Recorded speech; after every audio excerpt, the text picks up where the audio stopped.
Hello बच्चों, पिछली class में हमने close packed in 3D from square close packed in 2D के बारे में स्टडी किया, यानी वर्गाकार द्विविमीय निबिड़ संकुलन से प्राप्त त्रिविमीय निबिड़ संकुलन।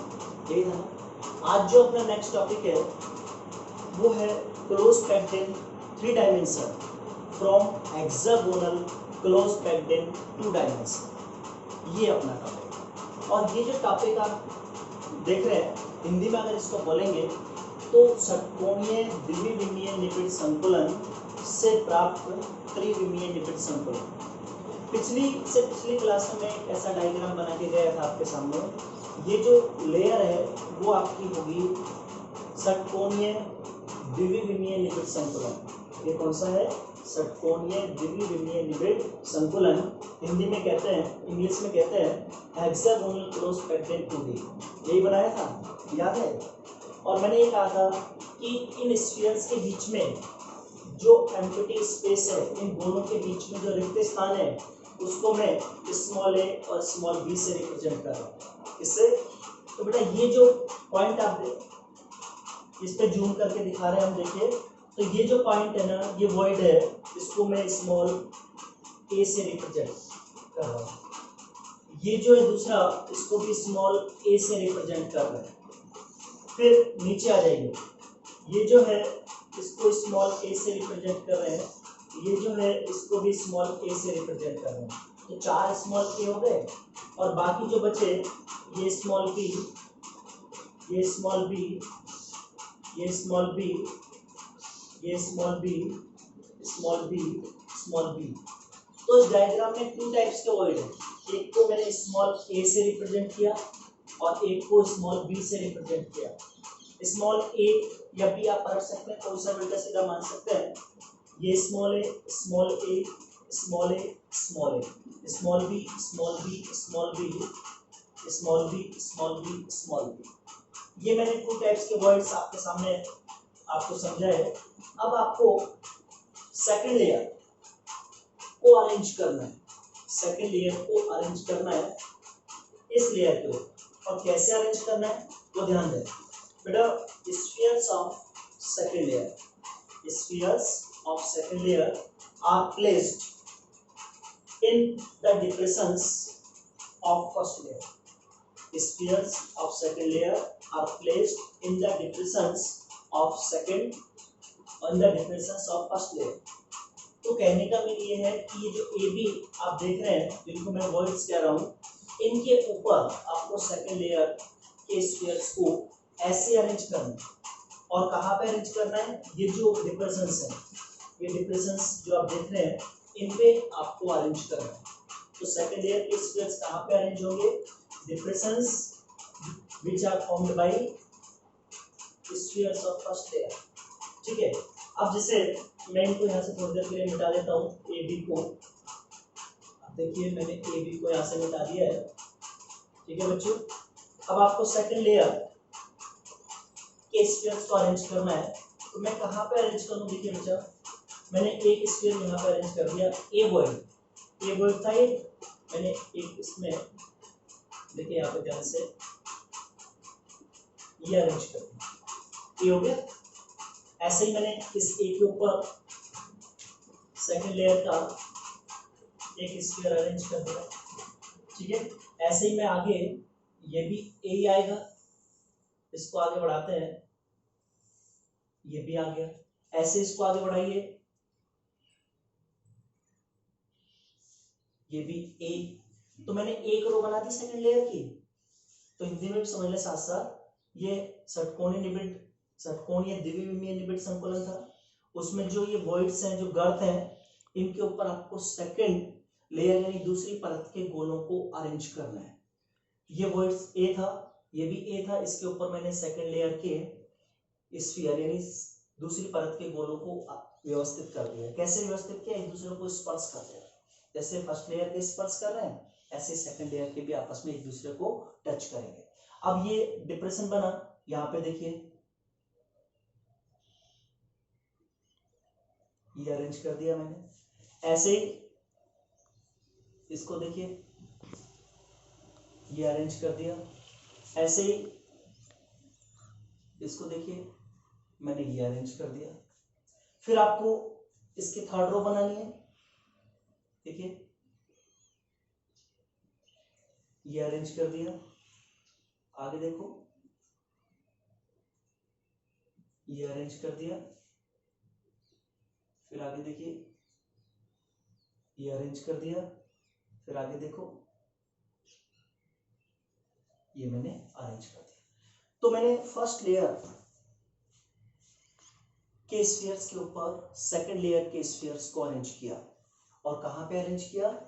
फर्स्ट लेयर के जो डिप्रेशंस हैं उनमें सेकंड लेयर के स्फीयर्स को मैंने अरेंज कर दिया bye touching with each other. हम समझ में आ गया?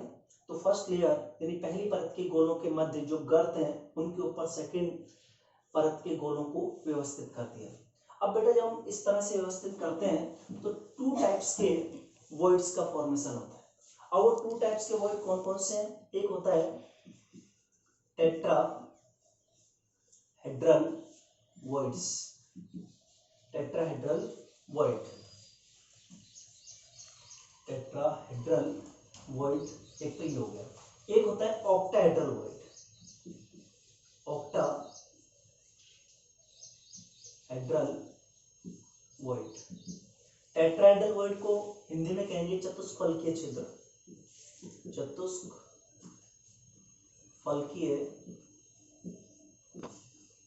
छिद्र। और ऑक्टाहेड्रल वॉइड्स को हिंदी में कहते हैं अष्टफलकीय छिद्र। चतुष्फलकीय छिद्र का मीन क्या होता है बेटा? पहले उसका डायग्राम देख लें। चतुष्फलकीय छिद्र 1 2 3, ये पहली परत के 3 गोले हैं। फर्स्ट लेयर के 3 स्फीयर्स हैं, पहली परत के 3 गोले हैं। इनके बीच में जो वॉइड है उसको त्रिकोणीय छिद्र कहते हैं। इनके बीच में जो छिद्र है उसको त्रिकोणीय छिद्र कहते हैं। इन 3 स्फीयर्स के बीच में जो वॉइड है ना उसको ट्राइगोनल वॉइड कहते हैं। इस ट्राइगोनल वॉइड के ऊपर आपको सेकंड लेयर का एक स्फीयर अरेंज करना है। इस ट्राइगोनल वॉइड के ऊपर सेकंड लेयर का एक स्फीयर अरेंज करना है। अब ये जो डायग्राम आप देख रहे हैं इनके बीच में जो वॉइड बना दैट इज टेट्राहेड्रल वॉइड। कौन सा है? Tetrahedral void. अब देखिए कहाँ कहाँ आ रहे हैं ऐसा टेट्राहेड्रल वॉइड। फर्स्ट लेयर के 3 स्फीयर्स 1 2 3 और उसके ऊपर ये डैश डैश करके सेकंड लेयर का आ गया ना। तो ये टेट्राहेड्रल वॉइड है। कौन सा है? Tetrahedral void. Similarly first layer के 3 गोल स्फीयर्स फर्स्ट सेकंड थर्ड, इनके बीच में टेट्राहेड्रल वॉइड। पहली लेयर के 3 गोले और दूसरी लेयर का 1 गोला, ये टेट्राहेड्रल वॉइड बन गया। और देखिए टेट्राहेड्रल वॉइड फर्स्ट लेयर के 1 2 3 उसके ऊपर बीच में ये आ गया, ये भी कौन सा है? Tetrahedral void. फर्स्ट लेयर के 1 2 और ये 3 आ गए, इनके बीच में भी आ गया, ये भी कौन सा है? Tetrahedral void. फर्स्ट लेयर के 1 2 3 इनके ऊपर ये आ गए, ये भी कौन सा है? Tetrahedral void. अब ऐसे ही आपको ऑक्टाहेड्रल वॉइड पहचानना है। कौन सा पहचानना है? Octahedral void. तो ऑक्टाहेड्रल वॉइड में बेटा कंडीशन ये होती है फर्स्ट लेयर की 3 स्फीयर्स और सेकंड लेयर के फर्स्ट लेयर के 3 स्फीयर्स के सेंटर्स को आप अगर स्ट्रेट लाइन से अरेंज करेंगे तो एक ट्राइगोनल का फॉर्मेशन हो गया ना। और सेकंड लेयर के 3 स्फीयर्स को भी अरेंज करना है 1 2 3, इनके centres first second third.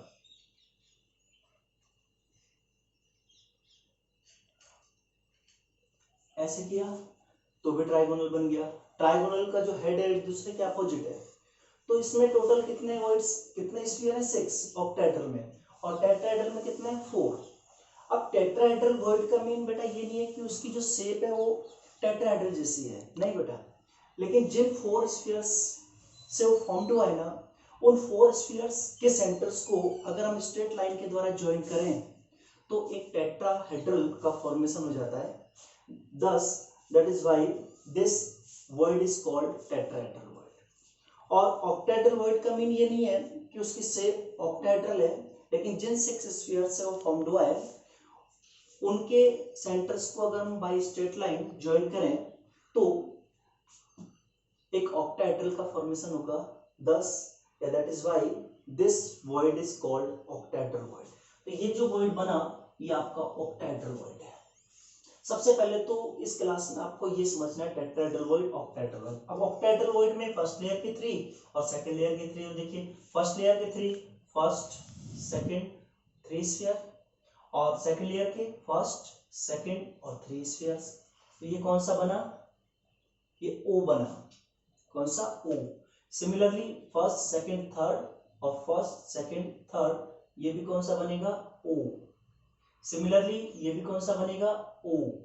Similarly ये भी कौन सा बनेगा, 1 2 3 4 5 6 ओ।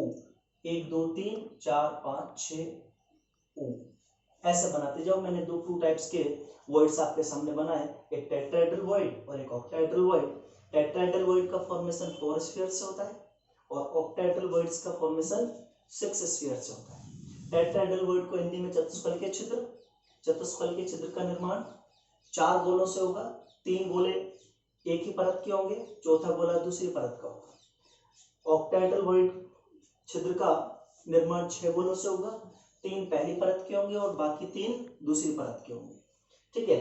अब अगर इन 4 गोलों के केंद्रों को परस्पर एक दूसरे के साथ सीधी रेखा से मिलाएं तो एक चतुष्फलक बनेगा, इसलिए इस छिद्र का नाम पड़ा चतुष्फलकीय छिद्र।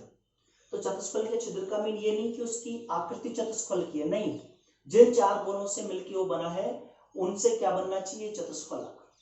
और अष्टफलकीय छिद्र का मीन ये नहीं है कि वो अष्टफलकीय ज्यामितीय संरचना है उसकी, नहीं बेटा। जिन 6 गोलों के केंद्रों को मिलाने से वो बना उनके केंद्रों को अगर हम मिलाएं तो एक अष्टफलक बन जाएगा, इसलिए उसको हम कहते हैं अष्टफलकीय छिद्र। तो सबसे पहले आप कंसंट्रेट होना है आपको इस डायग्राम पे। मेन डायग्राम ये है और उसमें टेट्राहेड्रल वॉइड ये, ऑक्टाहेड्रल वॉइड ये। अब मैं टेट्राहेड्रल वॉइड और ऑक्टाहेड्रल वॉइड के बारे में आपको और संरचना बना रहा हूं। तो बेटा इन द टेट्राहेड्रल वॉइड यानी चतुष्फलकीय छिद्र के अंदर टोटल कितने गोले हैं, 4। चतुष्फलकीय छिद्र में कितने गोले होते हैं, 4। कितने स्फीयर्स होते हैं टेट्राहेड्रल वॉइड में, 4। 3 spheres are in a plane, यानी इनमें से 3 स्फीयर यानी 3 गोले एक ही प्लेन में, 1 2 3 एक ही प्लेन में, एक ही तल में है। अब चौथा जो गोला होगा, चौथा जो स्फीयर है, fourth one sphere are placed just over this plane और बिलो दिस प्लेन। कहने का मीन है कि 1 2 3 इन ये 3 गोले हैं, इनके सेंटर्स को मैंने स्ट्रेट लाइन के द्वारा ज्वाइन कर दिया तो एक ट्राइगोनल बन गया ना। तो 3 गोले ये एक ही प्लेन में है, 3 स्फीयर्स। अब फोर्थ कहां पे अरेंज करना है, फोर्थ स्फीयर इस प्लेन के ऊपर, ये कर दिया मैंने, या नीचे कर दें, अबव दिस प्लेन और बिलो दिस प्लेन। तो ये डायग्राम आपका ये बन गया, ये डायग्राम आपका ये बन गया, और इन चारों के सेंटर्स को आप मिला रहे हैं तो किसका फॉर्मेशन हो गया, टेट्राहेड्रल का। तो दैट इज टेट्राहेड्रल वॉइड। कौन सा वॉइड हुआ, टेट्राहेड्रल वॉइड, चतुष्फलकीय छिद्र। अब मैं अष्टफलकीय छिद्र के बारे में बात कर रहा हूं बेटा। तो आपको ध्यान रखना है कि ऑक्टाहेड्रल वॉइड यानी अष्टफलकीय छिद्र इज फॉर्म्ड बाय 6 स्फीयर्स। कितने स्फीयर्स से फॉर्म्ड हो रहा है, 6 के साथ। क्लियर बच्चों। अब 4 spheres are in a plane, 5th one above this plane and 6th one below this plane. कहने का मीन है इन 6 गोलों में से 4 गोले एक ही तल में होते हैं, 5वां गोला इस तल के ऊपर, 6ठा गोला इस तल के नीचे होगा। अब वो कैसे आप देखेंगे वो मैं यहाँ बना रहा हूँ, आप उसको ध्यान से देखिए। एक स्फीयर मैंने ये रख दिया बेटा, एक स्फीयर मैंने ये रख दिया, सेंटर दिखा रहा हूँ। एक स्फीयर मैंने यहाँ पे ऊपर रख दिया और एक स्फीयर नीचे रख दिया। इनके सेंटर्स को मैंने स्ट्रेट लाइन से ज्वाइन कर दिया।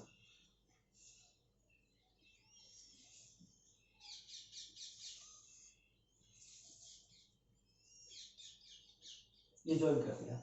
अब 5th one above this plane तो अपन उसको यहां शो करेंगे, 6th one below this plane तो उसको हम यहां रिप्रेजेंट करेंगे। अब इन दोनों को इन चारों के साथ टच करना है। देखिए बच्चों, 1 2 3, मैंने ऊपर और नीचे वाले को इन दोनों से टच कर दिया, अब साइड वालों को टच करना है, first, second, third and fourth. अब देखिए बेटा, fourth spheres are in plane. कौन कौन से फोर्थ हो गए? 1 2 3 एंड 4। ये प्लेन बना बीच में, fifth one above this plane, sixth one below this plane. तो that void is called octahedral void. That void is called octahedral void. बोलो बेटा, समझ में आया टेट्राहेड्रल void, octahedral void? फिर दूसरी बात आपको ये ध्यान रखनी है बेटा, in a unit cell number of tetrahedral void is 2 times of constituent particles. 2 times of constant particles, यानी per unit cells number of constant particles जितने होंगे उससे 2 टाइम टेट्राहेड्रल void होंगे, और per unit cell number of constant particles जितने होंगे उसके similar octahedral void होंगे। क्लियर हुआ बच्चों? तो ये मैंने इतना आपको समझाया। अब नेक्स्ट क्लास में मैं इन टेट्राहेड्रल void, octahedral voids के ऊपर आपको थर्ड लेयर कैसे प्लेस करना है वो समझाऊंगा। अभी आपको मैंने सेकंड लेयर को प्लेस करना समझाया है। अगर आपको चैनल पसंद आया हो तो लाइक करें, कमेंट करें और सब्सक्राइब करें। थैंक यू बच्चों।